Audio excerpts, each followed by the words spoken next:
জয় গোস্বামীর লেখা কবিতা ঈশ্বর আর প্রেমিকের সংলাপ। সে যদি তোমাকে অগ্নিতে ফেলে মারে, বিনা চেষ্টায় মরে যাব একেবারে।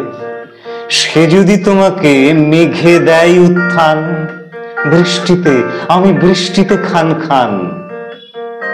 সে যদি তোমাকে পিষে করে ধুলোবালি, পথ থেকে পথে উড়ে উড়ে যাব খালি। উড়বে, আচ্ছা ছিঁড়ে দেয় যদি পাখা, পড়তে পড়তে ধরে নেব ওর শাখা।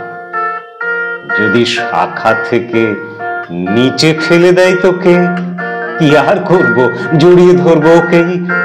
বলো কি বলবে আদালত, কিছু বলবে কি এর পরও? যাও আজীবন অশান্তি ভোগ করো, যাও আজীবন অশান্তি ভোগ করো।